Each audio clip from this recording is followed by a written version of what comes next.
In this video, I'll show you how I made this nightstand. If you have any questions or tips, feel free to drop them in the comments. And of course, don't forget to like the video and subscribe to the channel. It all started when I was asked to make a nightstand from end-grain wood slices, similar to this one from IKEA. Honestly, it wasn't the best idea, but I couldn't turn it down.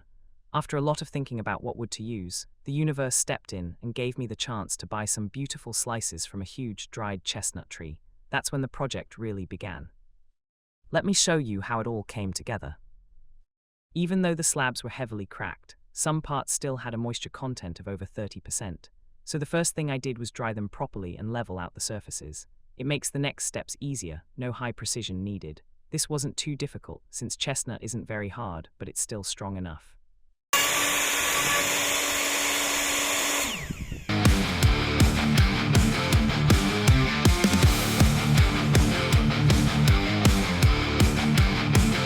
Then I started fitting the slices together. This is the most creative and enjoyable part of the whole process. It's best to make the side surfaces as perpendicular to the front face as possible. You can't really do this with decorative elements, but you still have to sacrifice a small part of them to get at least a few millimeters of a perpendicular surface.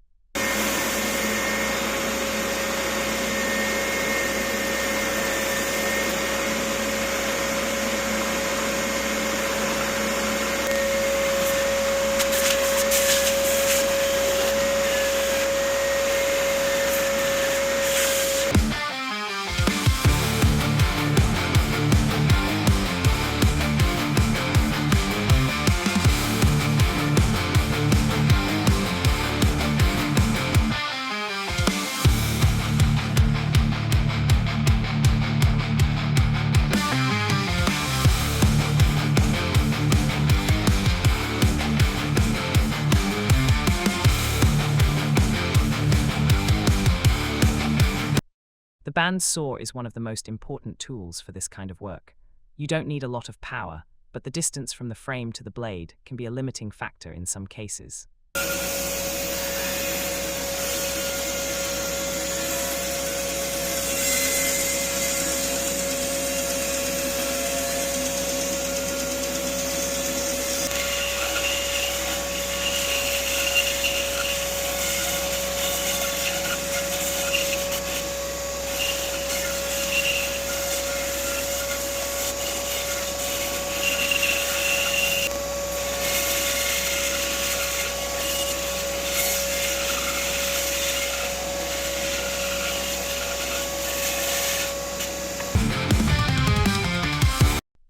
The cut pieces often need extra trimming to minimize gaps, and sometimes this process can take quite a while.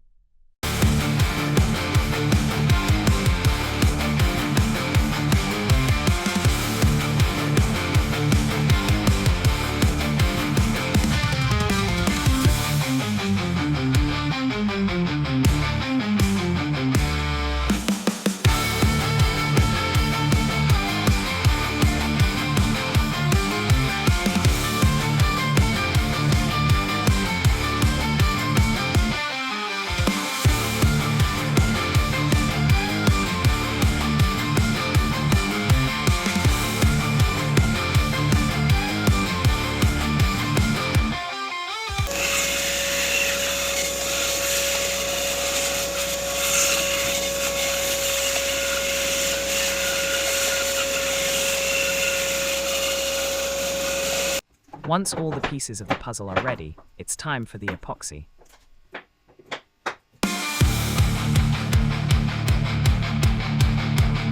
For this project, I made a mold from 2 layers of packing tape, glued together sticky side to sticky side.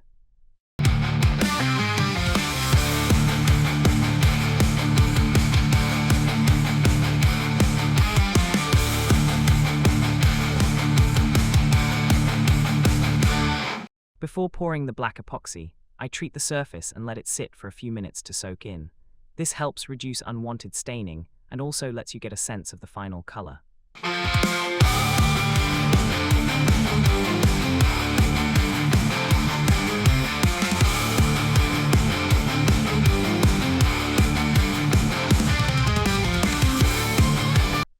When When it's time to pour the epoxy completely, it's very important to press the piece down onto the table. It doesn't look very pretty on camera, but I haven't come up with a better method. But here, where I made the biggest mistake, I didn't clamp the small piece of wood on the left. You'll see what happens next.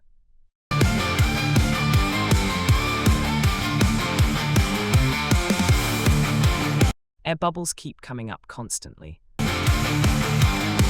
While the resin is still very runny, you can just ignore them, but it's kind of fun to blow them away with a heat gun. The next day, I noticed that some of the resin had leaked out. Unclamped piece floated up and ripped off the formwork.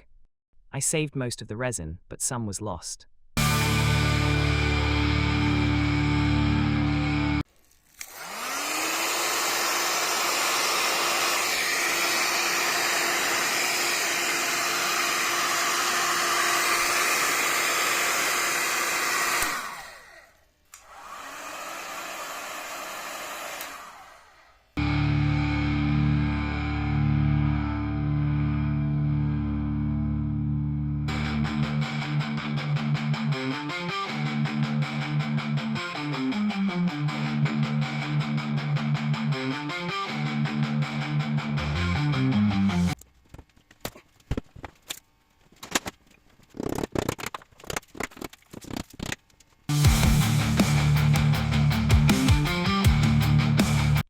Resin seeps into cracks and pores, which makes the piece stronger, but may cause surface dips.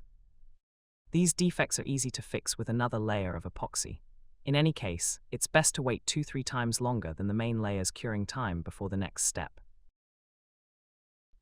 In the same way, I made the second disc.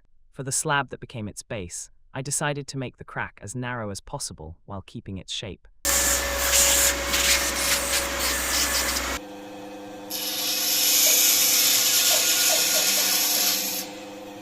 This took significantly more time than the usual process of joining two pieces of wood.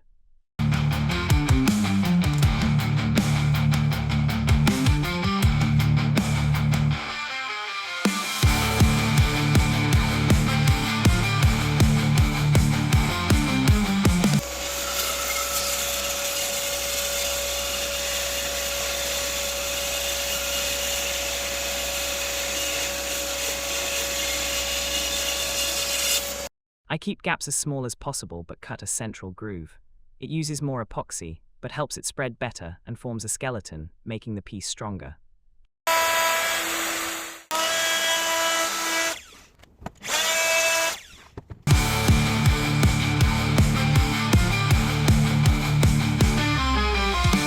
This time I didn't make any mistakes, and there were no leaks.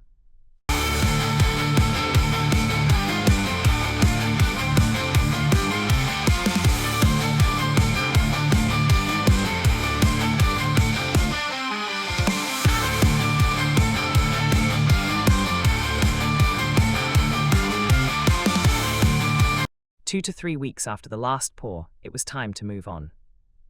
Before routing, I sand down the large excess resin on the backside, then route the front surface. At this stage, there's no need to remove all the extra resin, just make it flat. Then I do the same on the backside.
I use a metal frame to prevent deformation.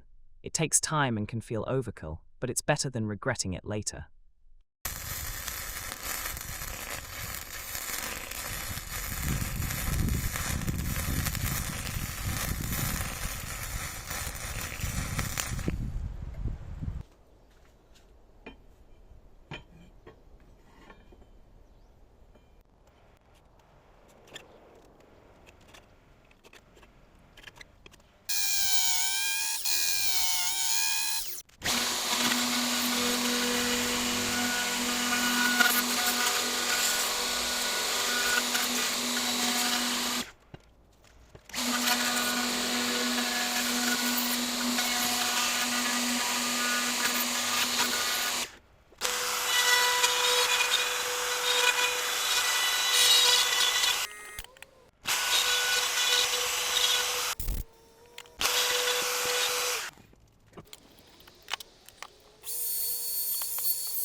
First time using this gas torch, a heat gun seems way easier and safer.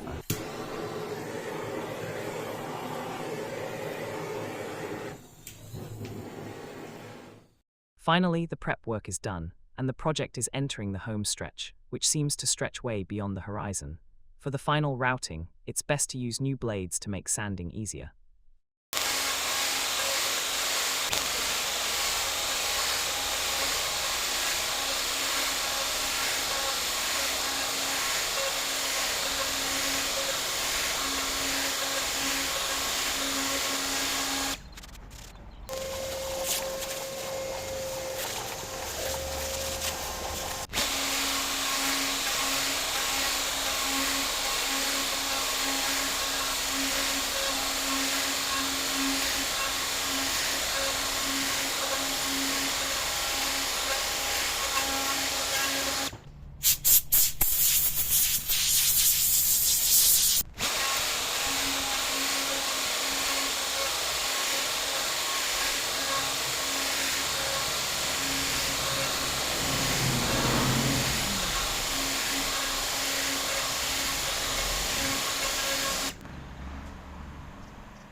And here comes the sanding, that stuff everyone loves so much.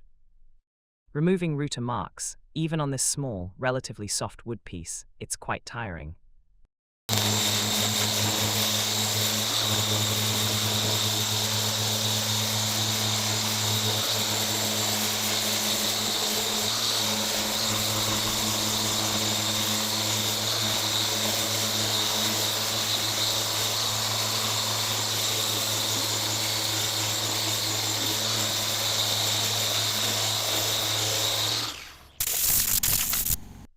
The sanding process will be repeated a few more times, but this is probably the most important stage, since any marks from the router will be very visible on the finished piece.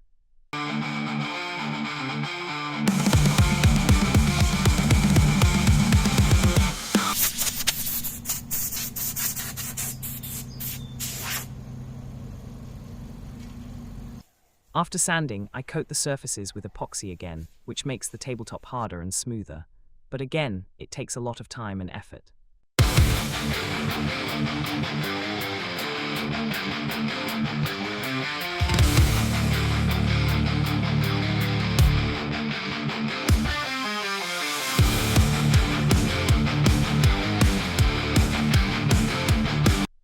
Sanding epoxy, the absolute worst part of the process.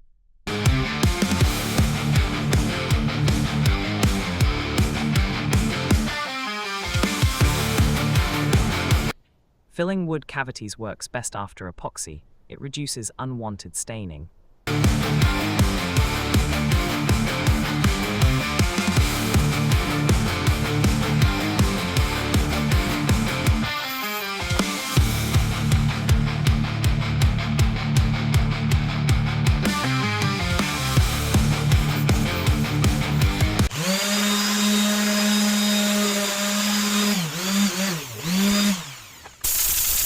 Chestnut is pretty porous, so I soaked it in epoxy twice. All this effort gives an amazing 3D surface texture, though it hardly shows on camera. While the last layer of resin is curing, it's time to make the legs. I used store-bought balusters, so it wasn't very exciting and I didn't film it all.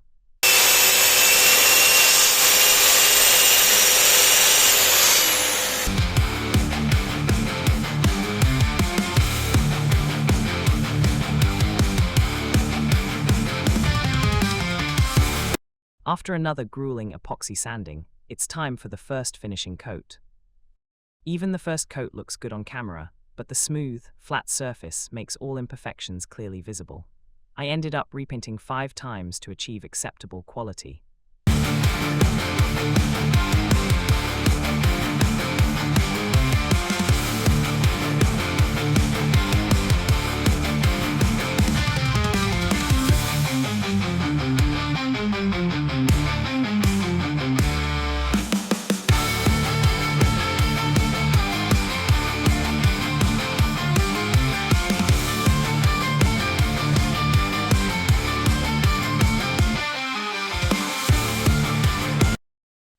After the first coat of paint, I installed the hardware for the legs.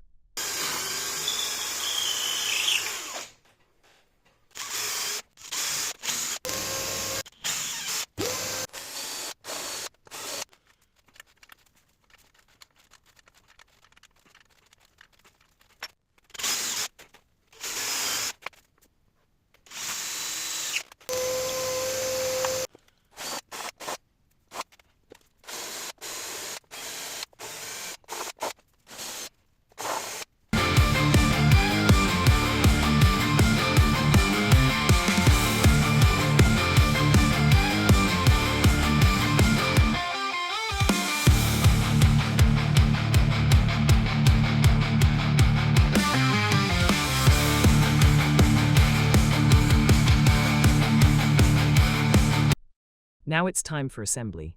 Not the most exciting part, but enough time to figure out how much such a piece of art might cost. The cost of materials was only $376, but you also have to add the cost of tools, labor, taxes, shipping, and other expenses. So it's great as a hobby, but questionable as a business. And keep in mind as well that end-grain wooden items have a significantly higher tendency to deform and crack than other woodworking pieces, however hard you try to prevent that.